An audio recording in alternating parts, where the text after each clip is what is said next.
Aujourd'hui, partageons la parole de Dieu intitulée « Tentation et victoire ».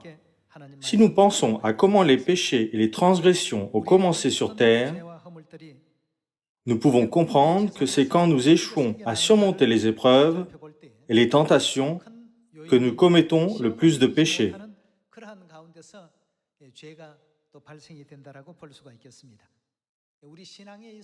Les épreuves et les tentations sont des sujets très importants dans notre vie de foi. En tant qu'enfant de Sion, notre foi doit être suffisamment forte pour surmonter toutes les épreuves. Regardons Matthieu chapitre 6.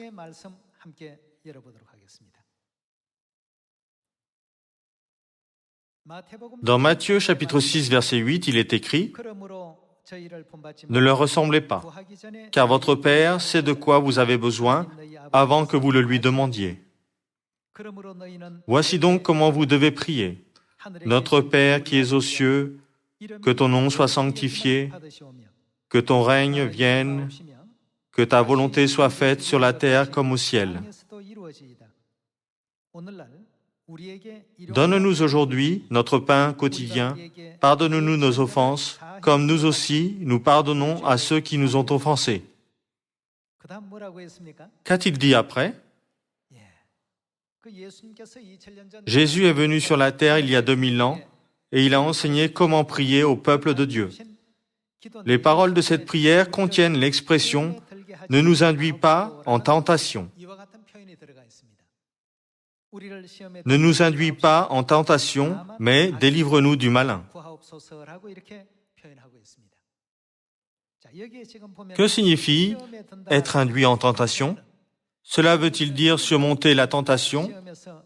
Cela signifie échouer à la surmonter. Lorsque nous sommes tentés par toutes sortes de pièges de Satan, si nous échouons à les surmonter, nous deviendrons les esclaves de Satan. Nous serons alors entraînés par Satan et nous errerons dans le péché. Cependant, nous espérerons encore l'éternité en nous demandant parfois « Que se passera-t-il si je ne peux pas recevoir le salut ?» ou « Que se passera-t-il si je ne peux pas aller au ciel ?» Parce que nous succombons au péché malgré nous. Jésus nous a enseigné de nous assurer d'inclure ces paroles dans nos prières. Ne nous induis pas en tentation.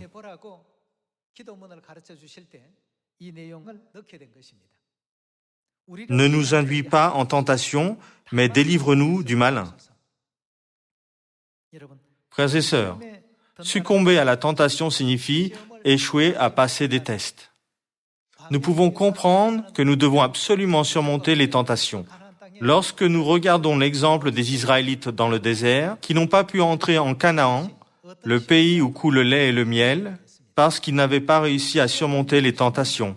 Le facteur le plus important pour nous faire surmonter la tentation, c'est la foi. Comme il est écrit dans le livre de 1 Pierre, en cette dernière époque, le diable rôde comme un lion rugissant, cherchant qui il dévorera. Lorsqu'il rôde, s'il trouve quelqu'un avec une foi faible, il l'induit en tentation. À ce moment, comment devons-nous lui résister ? La Bible dit « Résistez-lui » en restant ferme dans la foi. Pour résister à Satan qui essaie de nous induire en tentation, nous avons besoin de foi plus que tout. Regardons comment Jésus et Abraham ont remporté la victoire sur la tentation.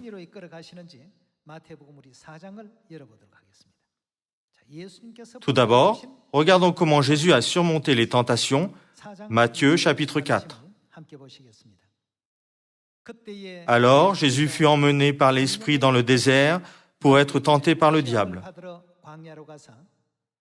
Après avoir jeûné 40 jours et 40 nuits, il eut faim. Le tentateur s'étant approché lui dit « Si tu es fils de Dieu, ordonne que ces pierres deviennent des pains. » Jésus répondit « Il est écrit, l'homme ne vivra pas de pain seulement, mais de toute parole qui sort de la bouche de Dieu. »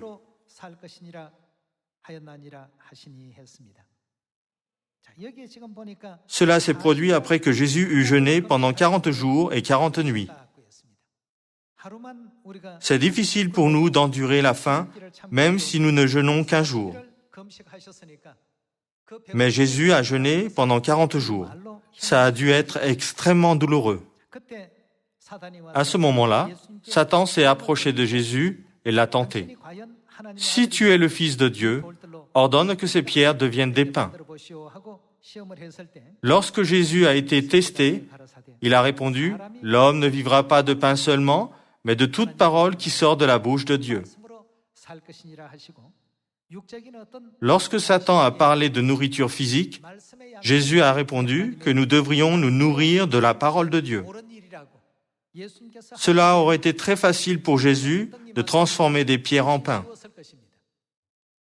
Cependant, il a choisi ce qui est juste plutôt que ce qui est facile, pour que nous puissions garder la foi. Il nous a enseigné à suivre le bon chemin, même lorsqu'il souffrait beaucoup. Jésus a répondu, « L'homme ne vivra pas de pain seulement, mais de toute parole qui sort de la bouche de Dieu. » Il a passé le premier test de cette manière. Regardons le verset 5. Le diable le transporta dans la ville sainte, le plaça sur le haut du temple et lui dit, « Si tu es fils de Dieu, jette-toi en bas, car il est écrit, « Il donnera des ordres à ses anges à ton sujet, et ils te porteront sur les mains, de peur que ton pied ne heurte contre une pierre. » Jésus lui dit, « Il est aussi écrit, « Tu ne tenteras point le Seigneur ton Dieu. » Le diable, le transportant encore sur une montagne très élevée, lui montra tous les royaumes du monde et leur gloire, et lui dit, « Je te donnerai toutes ces choses si tu te prosternes et m'adores. » Jésus lui dit, « Retire-toi, Satan, car il est écrit, « Tu adoreras le Seigneur, ton Dieu, et tu le serviras lui seul. » Alors le diable le laissa, et voici, des anges vinrent auprès de Jésus et le servirent. Avec quoi Jésus a-t-il vaincu Satan? C'est avec la parole de Dieu. Même lorsqu'il souffrait terriblement de la faim et de la douleur, il n'a pas choisi le chemin facile pour apaiser les difficultés physiques et la douleur. Certains pensent peut-être, cela ne serait-il pas mieux d'obtenir toute la gloire et la splendeur du monde en s'abaissant une fois devant Satan? Mais cela ne correspondait pas à la raison de sa venue sur la terre. Ce n'était pas la manière de sauver l'humanité. Jésus nous a montré l'exemple de choisir le chemin qui est juste plutôt que le chemin qui est facile pour que nous aussi puissions le suivre et faire le bon choix dans notre vie.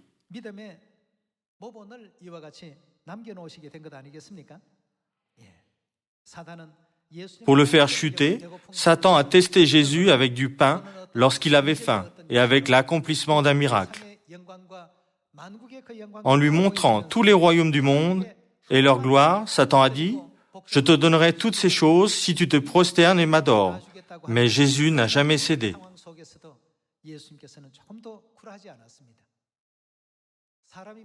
Lorsque quelqu'un ne dort pas et ne mange pas pendant plusieurs jours, il ne peut pas être dans son état normal. Après avoir jeûné pendant 40 jours, en dépit des souffrances et des difficultés, Jésus a choisi le chemin de la vérité pour nous guider.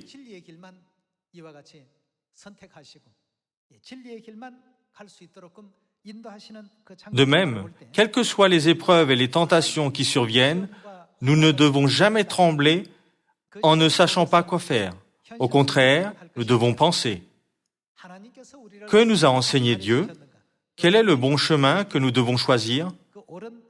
De cette manière, nous pourrons toujours choisir le bon et juste chemin et nous remporterons la victoire.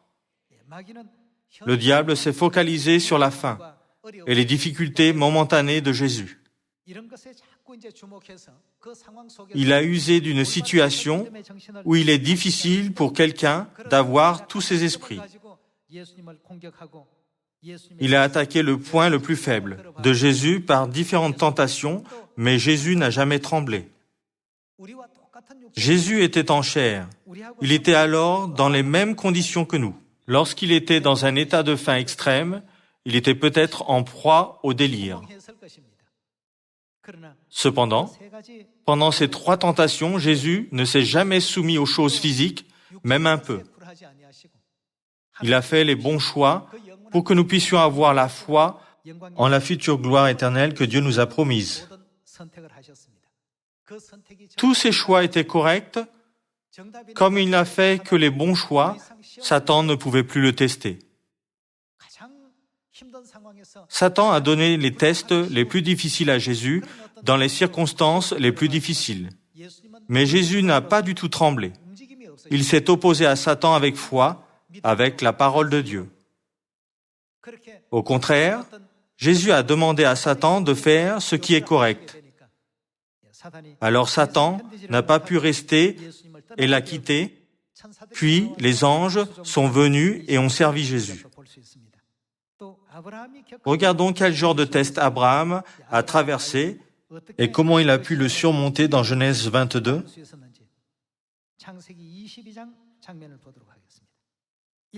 Il est écrit dans le verset 1, « Après ces choses, Dieu mit Abraham à l'épreuve et lui dit, « Abraham » et il répondit, « Me voici. » Dieu dit, « Prends ton fils, ton unique, celui que tu aimes, Isaac, va-t'en au pays de Morija, et là, offre-le en holocauste sur l'une des montagnes que je te dirai. » C'était le test qui a été donné à Abraham. C'était le problème qu'il devait résoudre. Il a eu Isaac à l'âge de 100 ans. Mais Dieu lui a dit de l'emmener sur une montagne à Morija et de l'offrir en holocauste. C'était le test le plus difficile pour Abraham. Il a connu le plus grand problème de sa vie.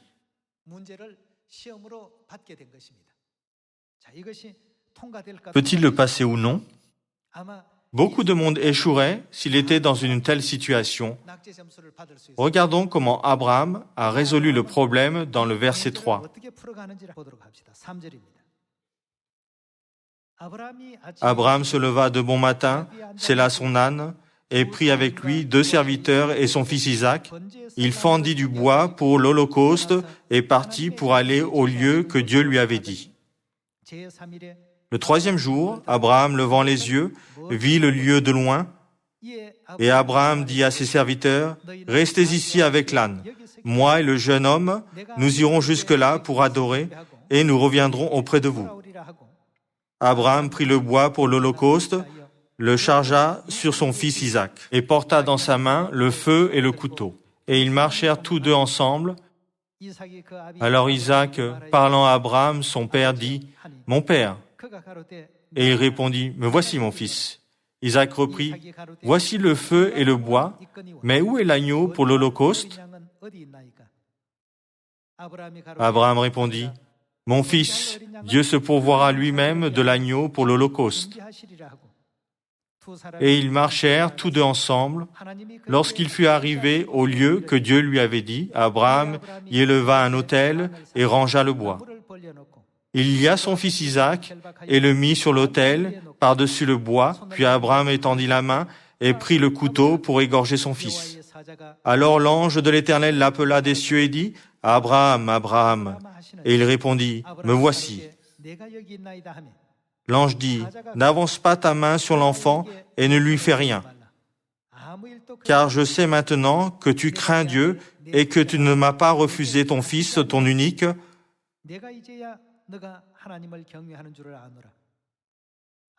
Abraham leva les yeux et vit derrière lui un bélier retenu dans un buisson par les cornes, et Abraham alla prendre le bélier et l'offrit en holocauste à la place de son fils.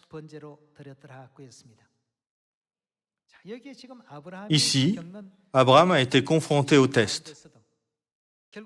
Mais lorsque Dieu lui a dit « Fais cela », Abraham n'a pas discuté de l'affaire avec quelqu'un d'autre. Il a résolu le problème sans hésiter. Abraham a amené son fils Isaac sur l'une des montagnes à Morija que Dieu lui avait dites. Pensez à ce qu'il avait eu, ce fils, à l'âge de 100 ans.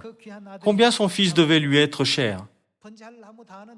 Son fils qui lui était cher lui a demandé « Voici le feu et le bois, mais où est l'agneau pour l'holocauste ?» Abraham ne pouvait pas dire « Tu es le sacrifice ». Alors il a dit « Mon fils, Dieu se pourvoira lui-même de l'Holocauste ». Pouvez-vous imaginer comment Abraham s'est senti lorsqu'il a emmené son fils sur la montagne? Il n'avait absolument aucun doute sur le commandement de Dieu. Parce que Dieu le lui avait demandé, il a emmené Isaac sur la montagne à Morija. Il a ligoté son fils et l'a mis sur l'autel pour l'offrir en holocauste. À ce moment, la voix d'un ange s'est fait entendre des cieux. « N'avance pas ta main sur l'enfant, ton fils unique Isaac. » Dieu avait promis à Abraham que ses descendants seraient aussi nombreux que les étoiles du ciel. Mais que se serait-il passé si Isaac était mort? Il n'aurait pas pu avoir de descendants. Avec notre pensée humaine, nous penserions que la promesse de Dieu, que ses descendants seraient aussi nombreux que les étoiles du ciel, ne serait pas tenue. Mais Dieu a arrêté Abraham à cet instant.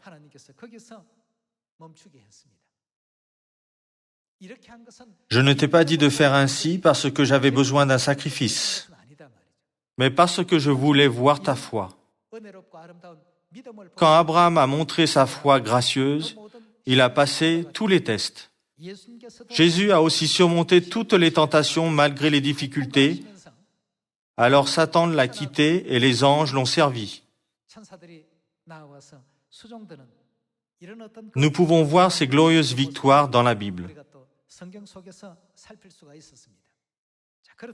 Regardons d'autres scènes qui nous enseignent sur les tests dans la Bible.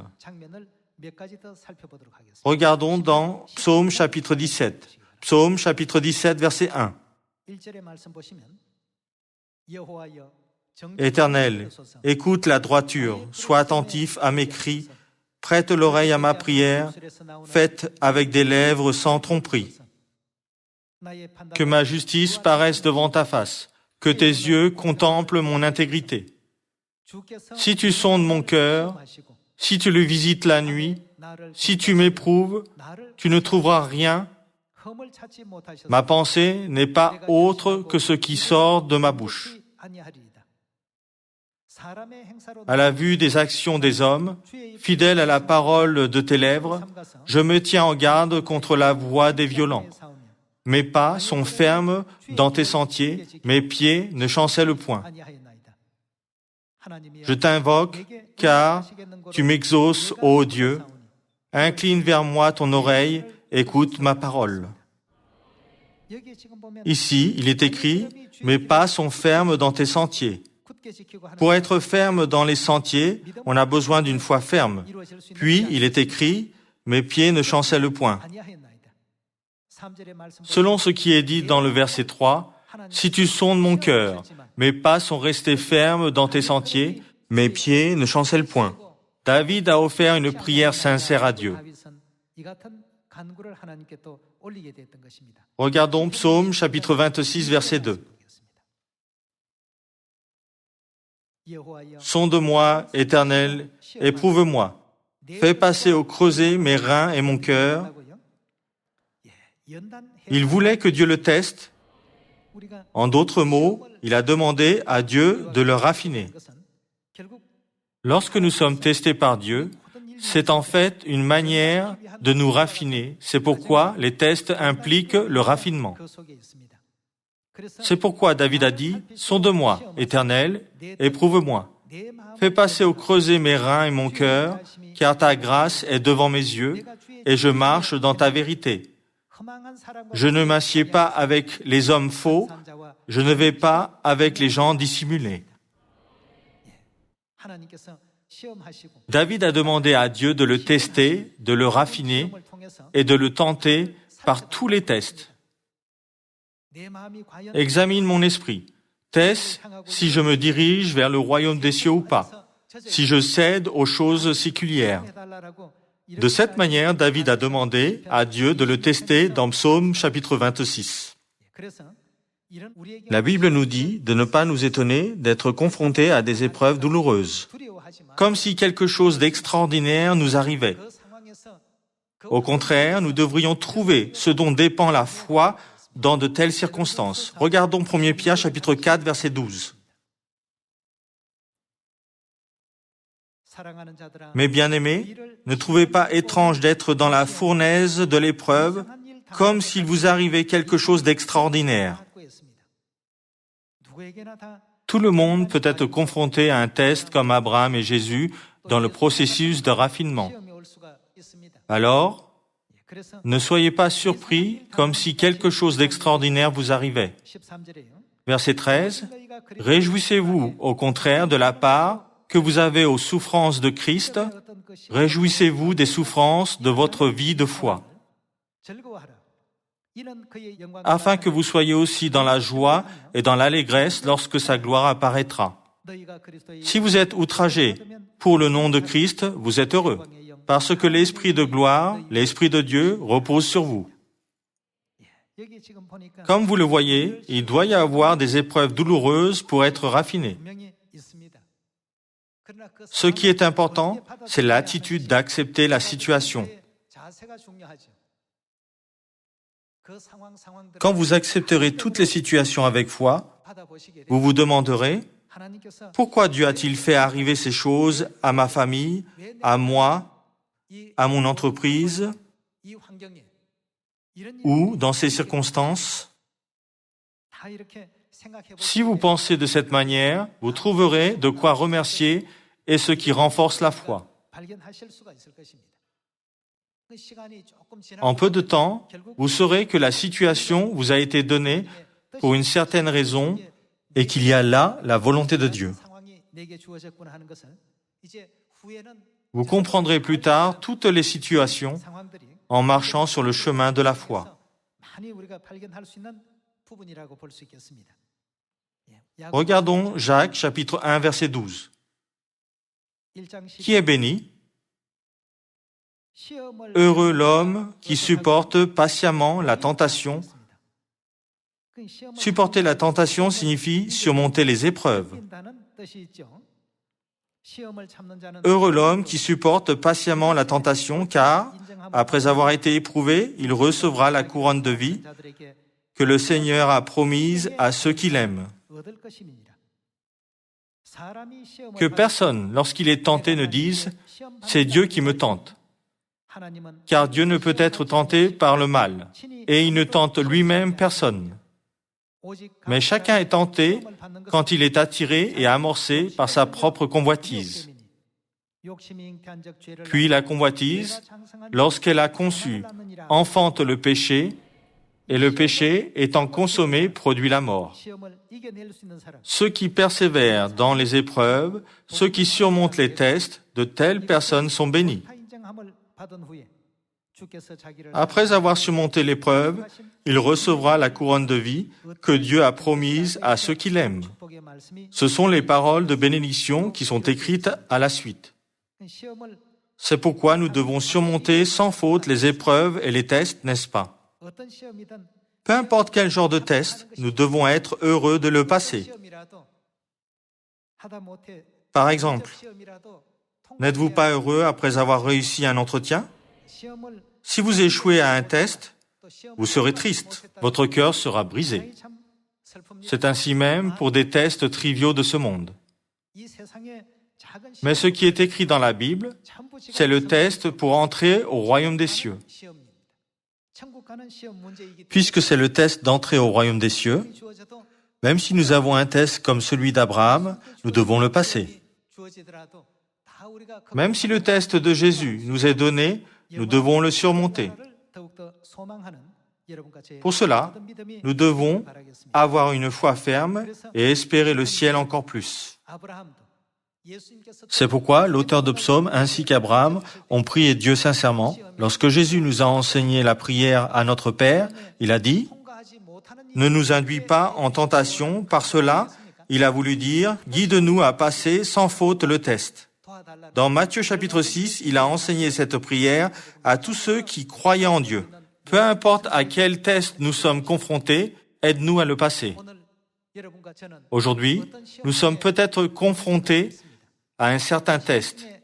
Peu importe le test d'aujourd'hui, surmontons-le entièrement avec la foi, de sorte que nous recevions tous, en tant qu'enfants de Sion, un accueil chaleureux au ciel. Si nous oublions la gloire du ciel, si nous oublions la gratitude envers Dieu et la grâce de l'expiation, alors nous crucifions Dieu une seconde fois parce que nous nous unissons au péché et que nous sommes esclaves du péché. Nous ne devons jamais commettre à nouveau un tel péché. Qui doit porter tous nos péchés? Dans Ésaïe chapitre 53, le prophète a prédit les afflictions que Jésus traverserait 700 ans avant qu'il vienne sur la terre.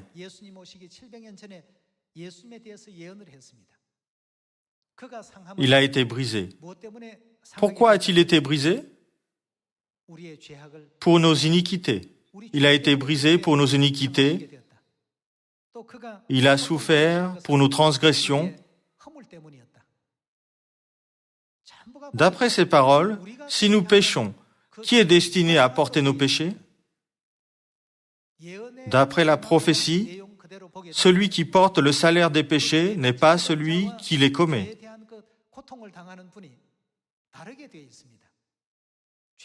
La Bible et les prophètes nous disent que c'est nous qui commettons les péchés, mais ceux qui souffrent de nos péchés, ce sont notre Père et notre Mère.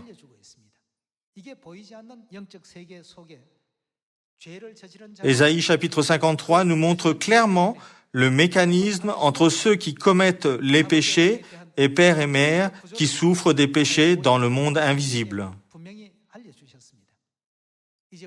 À partir de maintenant, quel que soit le test qui se présente, ne commettons plus de péché.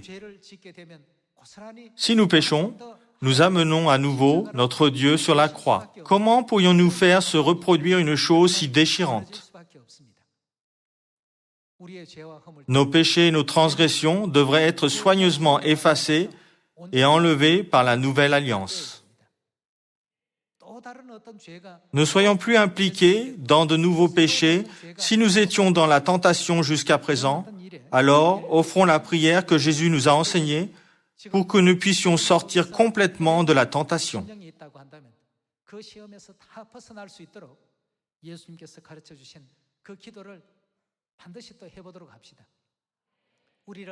Ne nous induis pas en tentation, mais délivre-nous du malin.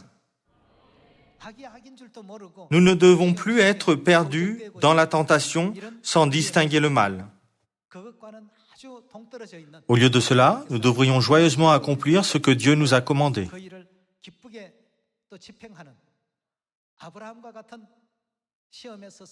Apprenons à être victorieux face aux épreuves comme Abraham et suivons le chemin que Jésus nous a montré comme exemple. Jésus a agi selon les paroles de la Bible et a enseigné les paroles de Dieu même dans cette situation. Malgré la faim et la douleur, Jésus a réprimandé les méchants sur leurs fautes en disant « Retire-toi, Satan. Pourquoi tentes-tu Dieu? Adore le Seigneur, ton Dieu, et sers-le. » Nous aussi, nous devrions parler comme lui en cette époque. Gardons à l'esprit la victoire de Jésus sur les tentations et la scène d'Abraham surmontant les tests. Et marchons gracieusement le chemin qui plaît à Dieu avec le plus de foi et d'obéissance.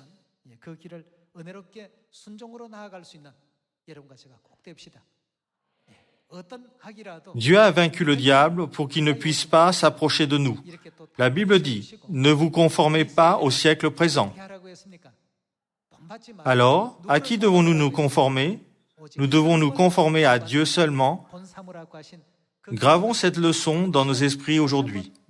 À nouveau, je vous demande sincèrement de beaucoup prier de cette manière. Quel que soit le test, fais-nous le surmonter et ne pas succomber à la tentation.